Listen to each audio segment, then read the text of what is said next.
मैं रोहित आपका स्वागत करता हूँ आपके लर्निंग प्लेटफॉर्म स्टेट साइंस में। हम लोग पढ़ रहे थे भारतीय राज्य व्यवस्था। भारतीय राज्य व्यवस्था में हमारा टॉपिक चल रहा था पार्ट 5 में जिक्र किया गया संविधान किसका, संघ का। पार्ट 5 में बताया गया संघ में। एक बार आपका रिवीजन कर देता हूँ। हम लोग पढ़ रहे थे पार्ट 5। हम लोग पढ़ रहे हैं पार्ट 5 में जिक्र किया गया संघ का। संघ में क्या क्या था? संघ में आता संघ की कार्यपालिका,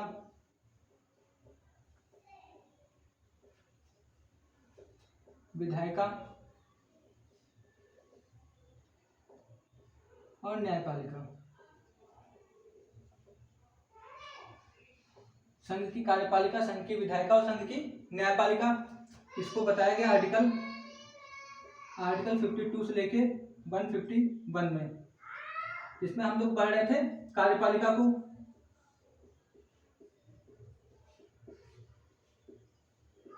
कार्यपालिका को बताया गया आर्टिकल 52 से लेके 78 में। कार्यपालिका में बताया गया आर्टिकल 52 से लेके आर्टिकल 78 तक, जिसमें से हमारा पहला टॉपिक चल रहा था राष्ट्रपति। राष्ट्रपति को बताया गया है आर्टिकल 52 से लेके 62 में। राष्ट्रपति को बताया गया आर्टिकल 52 से लेके आर्टिकल 62 में। तो आर्टिकल 62 तक की हमने बात कर ली थी। आज हम लोग पढ़ेंगे राष्ट्रपति की शक्तियां। हमने पढ़ ली थी राष्ट्रपति पर महाभियोग, भारत के राष्ट्रपति। हम लोगों ने पढ़ लिया था भारत के राष्ट्रपति, भारत के राष्ट्रपति। हमने भारत के राष्ट्रपति तक बात कर ली थी, जिसमें से हमारे प्रेजेंट में राष्ट्रपति हैं श्रीमती द्रौपदी मुर्मू।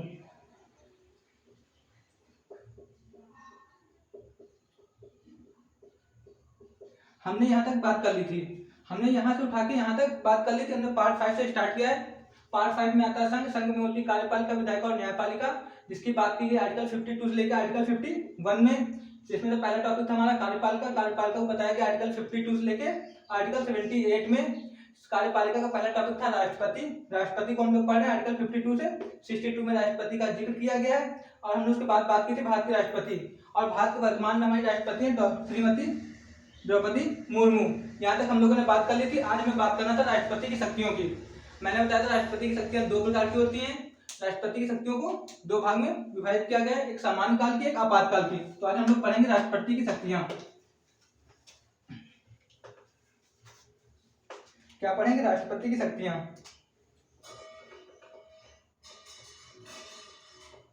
राष्ट्रपति की शक्तियां।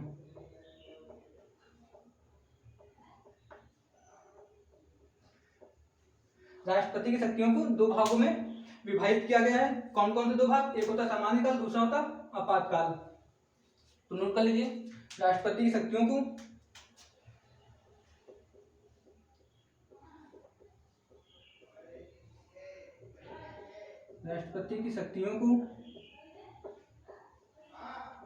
दो भागों में विभाजित किया गया है।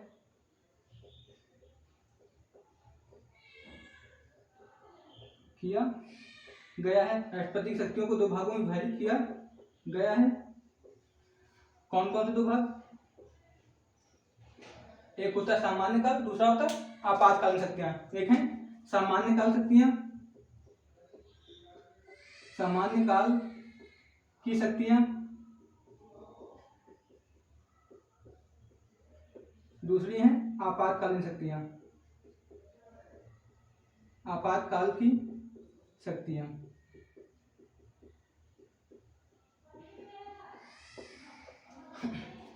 राष्ट्रपति की शक्तियों को दो भागों में विभाजित कर दिया हम लोगों ने।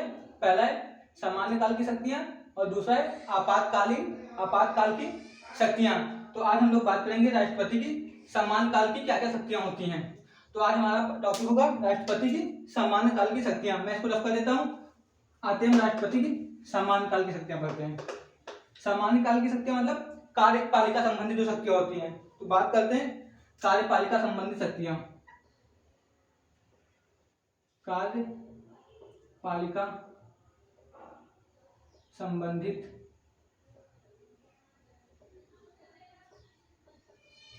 कार्यपालिका संबंधित शक्तियां। कार्यपालिका संबंधित शक्तियां। कार्यपालिका में पहली शक्ति क्या होती है? आर्टिकल 53 के तहत संघ की कार्यपालिका की सभी शक्तियां राष्ट्रपति में निहित होती हैं। आर्टिकल 53 के तहत, आर्टिकल 53 के तहत संघ की कार्यपालिका की सभी शक्तियां राष्ट्रपति में निहित होती हैं।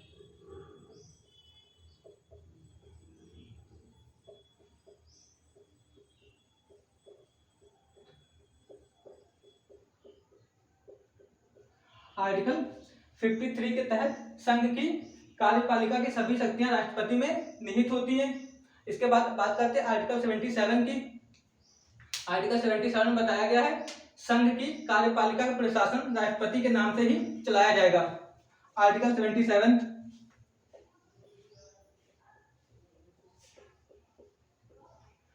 संघ की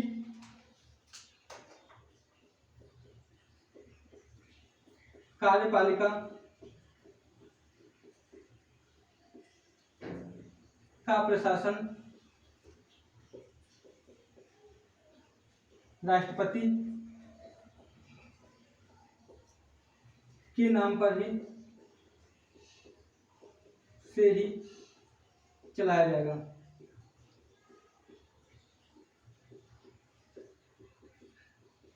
इसके बाद बात करते हैं आर्टिकल 75 की, जिसमें बताया गया है कि प्रधानमंत्री की नियुक्ति राष्ट्रपति द्वारा की जाती है।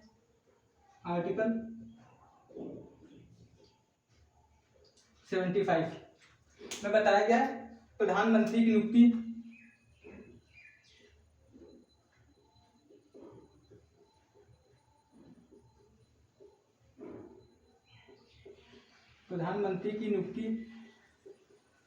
राष्ट्रपति द्वारा की जाती है तथा अन्य मंत्रियों की नियुक्ति भी राष्ट्रपति द्वारा ही की जाती है। बट उसकी एक कंडीशन अप्लाई होती है। कंडीशन क्या होती है कि उसमें प्रधानमंत्री की सलाह ली जाती है। अन्य मंत्रियों की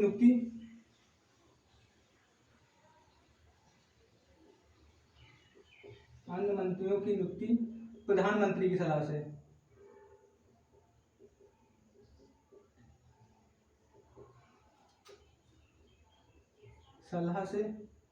राष्ट्रपति द्वारा की जाती है।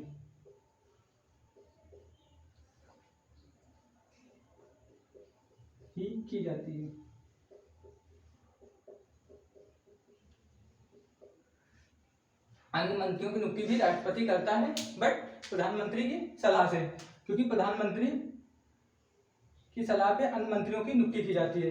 प्रधानमंत्री की नियुक्ति राष्ट्रपति द्वारा की जाती है।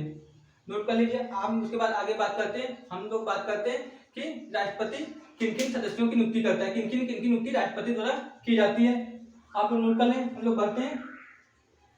इसके बाद हम लोग पढ़ते हैं राष्ट्रपति द्वारा की जाने वाली नियुक्तियां।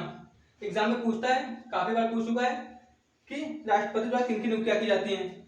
4 ऑप्शन दे देता है, जिसमें से एक डिफरेंट होता है या फिर 3 डिफरेंट होते हैं। ऑप्शन हमारा राइट होता है। इस टाइप के क्वेश्चन एग्जाम में बहुत पूछ जाते हैं। नोट कर लीजिए। हम लोग बात करते हैं राष्ट्रपति द्वारा की जाने वाली नियुक्तियों की।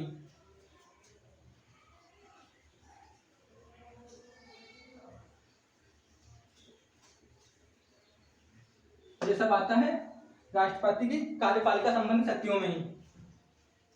राष्ट्रपति द्वारा की जाने वाली नियुक्तियां।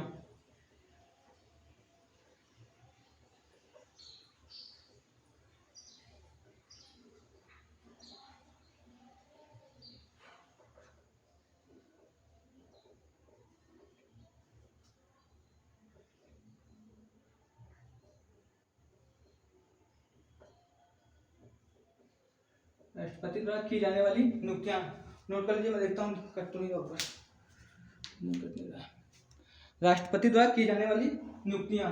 राष्ट्रपति किनकी नियुक्ति करता है। तो सबसे पहले राष्ट्रपति नियुक्ति करता है, किसकी नियुक्ति करता है राष्ट्रपति? गवर्नर की, राज्यपाल की। किसी भी राज्यपाल की नियुक्ति राष्ट्रपति द्वारा ही की जाती है। दूसरा कौन होता है? जज of supreme court and high court. जज ऑफ सुप्रीम कोर्ट और हाई कोर्ट की नियुक्ति भी राष्ट्रपति के द्वारा ही की जाती है। तो नोट कर लीजिए, जज of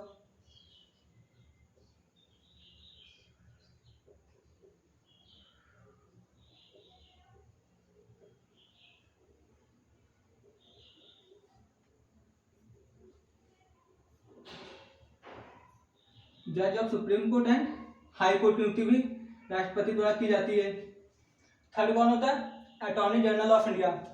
attorney general of India, attorney general मतलब भारत का महान्यायवादी, जो राष्ट्रपति की वकालत करता है जब राष्ट्रपति पर महाभियोग लगता है। ये मैंने पहले भी आपको बता रखा है। अटॉर्नी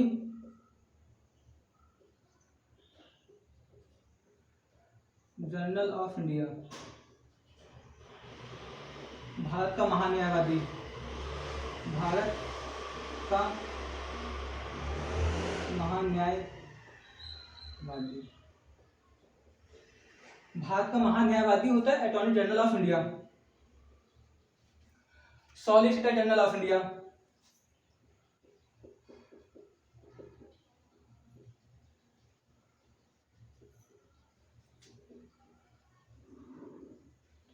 भारत का महाधिवक्ता,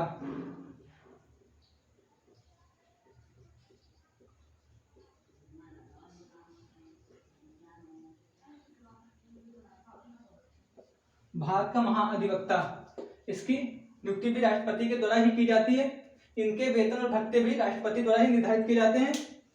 इनके भत्ते को क्या कहते हैं? इन्हें जो वेतन और भत्ता मिलता है उसको रिटेनर कहते हैं। किसको बोलते हैं? वेतन को। इन्हें दिए जाने वाले वेतन को हम रिटेनर बोलते हैं। ये हम लोगों ने बात की थी जब अनुसूचित 2 में बताया गया था, मैंने बताया था अटॉर्नी जनरल, भारत के महान्यायाधीश और सॉलिसिटर को मिलने वाले भत्ते को रिटेनर कहते हैं। ये राष्ट्रपति द्वारा निर्धारित किया जाता है। तो इनकी नियुक्ति भी राष्ट्रपति द्वारा ही की जाती है। पांचवा, chairman of UPSC. 6, chairman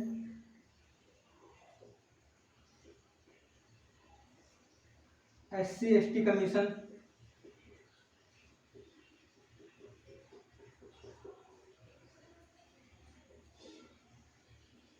chairman of finance commission.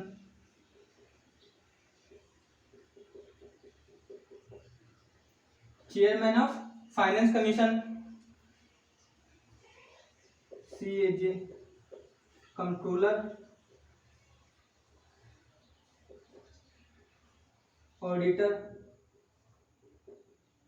General, नियंत्रक, महालेखा,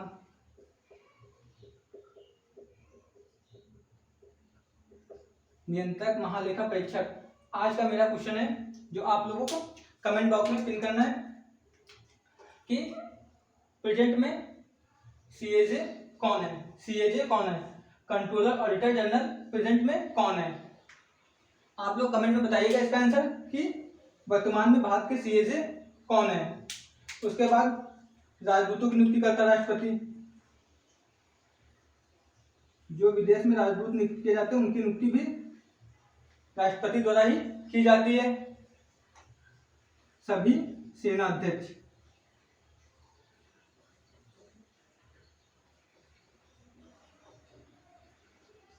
सभी सेना अध्यक्ष की नियुक्ति भी राष्ट्रपति के द्वारा की जाती है। तो राष्ट्रपति के द्वारा इतने लोगों की नियुक्ति की जाती है।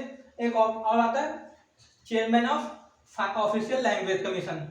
जो हमारी ऑफिशियल लैंग्वेज है उसके चेयरमैन की नियुक्ति भी राष्ट्रपति द्वारा की जाती है। तो पहले गवर्नर की नियुक्ति भी राष्ट्रपति द्वारा की जाती है। जज of supreme court, high court की नियुक्ति राष्ट्रपति द्वारा की जाती है। Attorney general of India, Bharat के महान्यायवादी की नियुक्ति राष्ट्रपति द्वारा की जाती है। Solicitor general of India, Bharat के अधिवक्ता की नियुक्ति भी राष्ट्रपति के द्वारा की जाती है। Chairman of UPSC, chairman of UPSC की नियुक्ति भी राष्ट्रपति के द्वारा की जाती है। चेयरमैन ऑफ SC/ST कमीशन की नियुक्ति राष्ट्रपति द्वारा की जाती है। चेयरमैन ऑफ फाइनेंस कमीशन, जो हमारा वित्त विभाग है उसकी भी नियुक्ति, उसके जो चेयरमैन है उसकी भी नियुक्ति राष्ट्रपति के द्वारा की जाती है। CAG, ये इंपॉर्टेंट है। CAG कंट्रोलर ऑडिटर जनरल, काफी एग्जाम में पूछा गया है, या तो इनका नाम पूछा जाता है, कंट्रोलर ऑडिटर जनरल से कोई ना कोई क्वेश्चन एग्जाम में पूछ लेता है, तो नाम पूछेगा प्रेजेंट में तो नाम ही पूछेगा, वर्तमान में जो हमारे वनडे एग्जाम होते हैं उसमें CAG का नाम ही पूछा जाता है। उसके बाद विभिन्न राजदूतों की नियुक्ति राष्ट्रपति द्वारा की जाती है। सभी सेना अध्यक्षों की नियुक्ति भी राष्ट्रपति के द्वारा ही की जाती है। इतनी नियुक्तियां राष्ट्रपति के द्वारा की जाती है। अब हम लोग इसके आगे बात करेंगे। अब हम लोग पढ़ेंगे राष्ट्रपति की सैन्य शक्तियां, राष्ट्रपति को क्या क्या सैन्य शक्तियां प्राप्त हैं। आई होप कि आप लोग नोट कर लिए होंगे, नहीं नोट किया तो नोट कर लीजिए, मैं हट जाता हूँ, आप लोग नोट कर लीजिए। उसके बाद हम लोग पढ़ते हैं राष्ट्रपति की सैन्य शक्तियां। राष्ट्रपति को क्या क्या सैन्य शक्तियां प्राप्त हैं, मैं रख कर देता हूँ, आप लोग नोट कर लिए होंगे।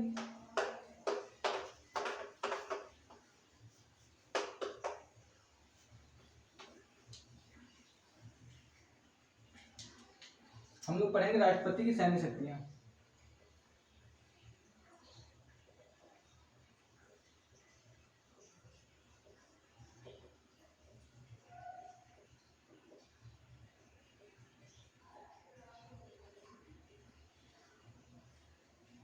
राष्ट्रपति की सैन्य शक्तियां आर्टिकल 53 के 2 के तहत, आर्टिकल 53 के 2 के तहत राष्ट्रपति सभी सैन्य बलों का अध्यक्ष होता है। राष्ट्रपति सभी सैन्य बलों का अध्यक्ष होता है किसके तहत, आर्टिकल 53 का 2। आर्टिकल 53 के 2 में बताया गया है राष्ट्रपति सभी सैन्य बलों का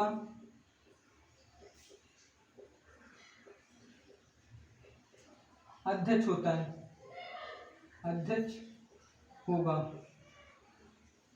राष्ट्रपति सभी सैन्य बलों का अध्यक्ष होगा।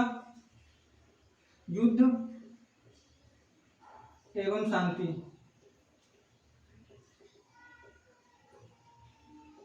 घोषणा भी राष्ट्रपति द्वारा की जाती है।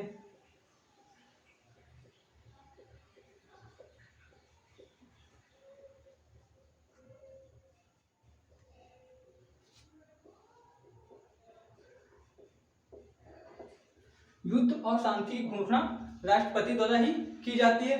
बट एक अपवाद है, यहाँ पे एक अपवाद कार्य करता है। वो अपवाद क्या है कि संसद को एक अधिकार प्राप्त है, संसद को अधिकार प्राप्त है कि वो सैन्य शक्तियों में बदलाव कर सकती है। संसद को अधिकार प्राप्त है कि वह सैन्य शक्तियों में बदलाव कर सकती है। नोट कर लीजिए, मैं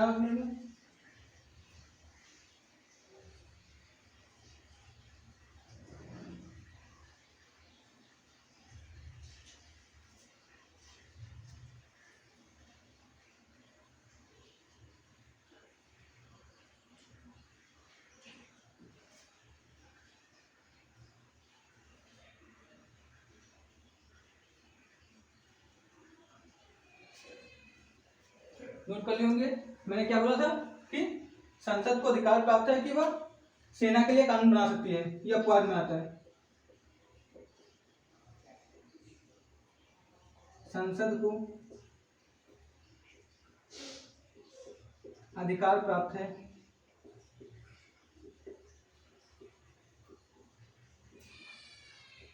कि वह सेना के लिए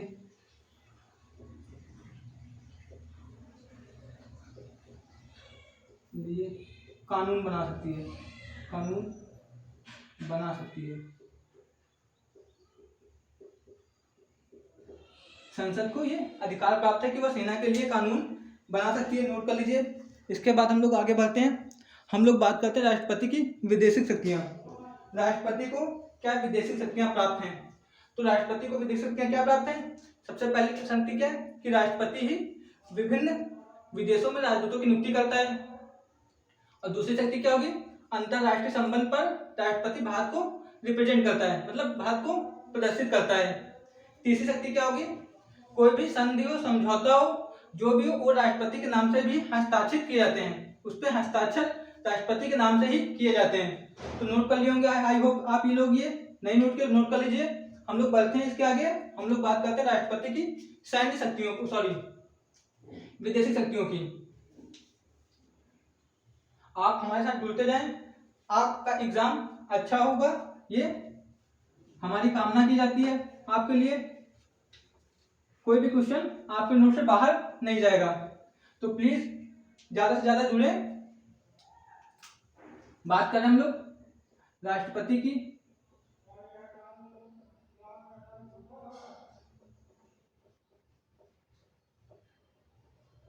विदेशी शक्तियां।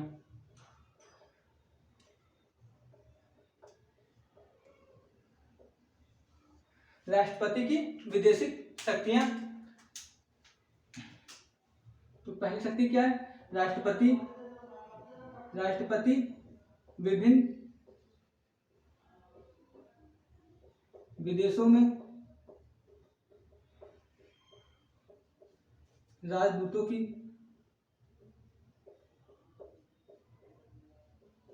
नियुक्ति करता है।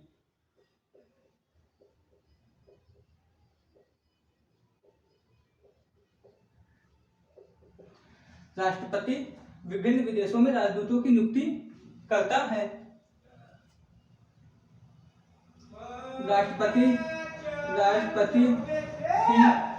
राष्ट्रपति अंतरराष्ट्रीय संबंध में भारत को रिप्रेजेंट करते हैं। राष्ट्रपति अंतरराष्ट्रीय संबंध में भारत को रिप्रेजेंट करते हैं। लिख लो, राष्ट्रपति अंतरराष्ट्रीय संबंध में